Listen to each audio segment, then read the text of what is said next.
about our plastic problem. We may not realize it's sitting in our homes, sitting in here, but what effect, direct effect, is it having on us, our children, our neighbors? What's going on?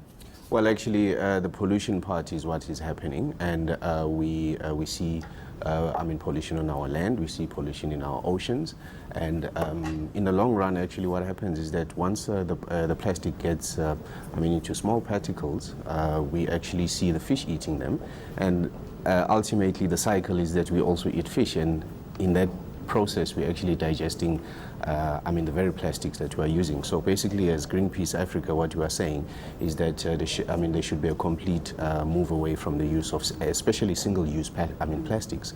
And what we are saying is that we should see the stop of the use of plastic, and we're actually calling on industry, because it's industry that came up with this innovation to say that we need plastics, and that has actually pushed down us in the sense that we've been given the narrative of saying that we can recycle, and yet only just less than 10% of plastic is actually recycled. So it means, are you talking households, or are you talking industry with that figure? I'm talking, the total, use of plastics that you actually have, that ends up in our oceans, that ends up in our rivers, that ends up in the landfill sites. It's only up till, just above 90% of those plastics actually don't get recycled.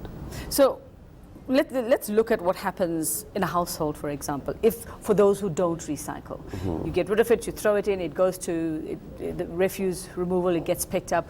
What happens? Shouldn't there be somebody at that point also, as much as we should be doing it in our houses? What's happening to recycling on that level, where the plastic is pulled out and the sort of sifting through of our refuse and our throwaways at that point? The unfortunate thing is that most of those plastics, as I've just given you the stats, is that it ends up in landfill sites, if not in our streams.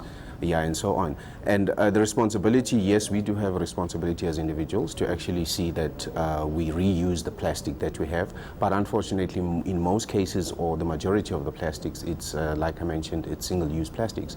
And those, single-use plastics is what we are campaigning against, and saying that at the end of the day, they don't get recycled. So therefore, not only do we as individuals have the responsibility, but also industry, because industry needs to find the innovative ways of finding alternatives that we can use, and there are many alternatives that actually we can come up with and not use these plastics. What are we using at the moment to hold industry to account for its use or misuse or abuse, overuse of plastics? Are we seeing fines, and where do we stand when it comes to what's being done globally?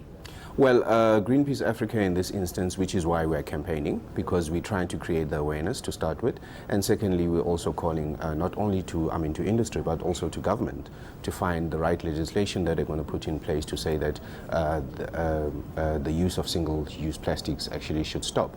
So there's an onus also on government to find alternatives, and those alternatives could be the punitive measures that would force industry to say, to industry that come up with alternatives and stop this use of the plastics. I mean, we are so dependent on it, aren't we? It's the easiest thing to do, is to put something in a plastic packet and to get on with whatever it is you need to do, and with everything else. And we're looking at people trying to start their businesses, and we're looking at creating jobs as well.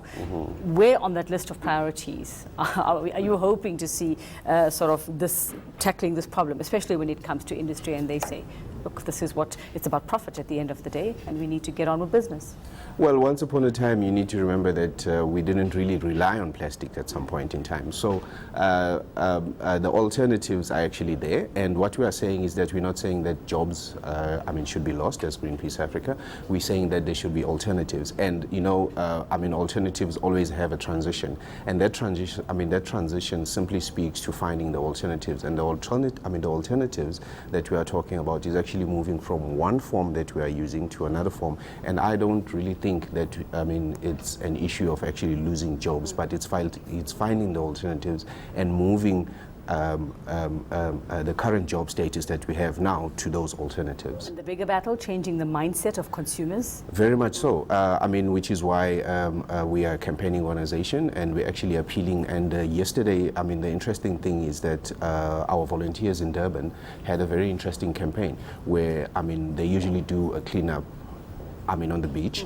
And what they did yesterday was to actually create a sort of a pond, and they put plastics in that pond. And then the simple question that they were asking, with our campaign is to break free, from plastics. But the simple question that they were asking was to say that, look, would you like to swim in this pond? So that's the symbolism of what we are doing as a campaigning organization. And we're reaching out to the public, and we're saying to the public that, listen, if you don't want to see plastics, in your own pond, whether it's the sea that you swim in, or whether it's the rivers that you swim in, or your own swimming pool, then let's find alternatives. And that's how we're reaching out to the public. Because at the end of the day, it is ending up in our bodies, whether we know it or not. Thank you very much for your time. Greenpeace, you. Africa's Climate and Energy Campaign, and Nhlanhla Sibisi.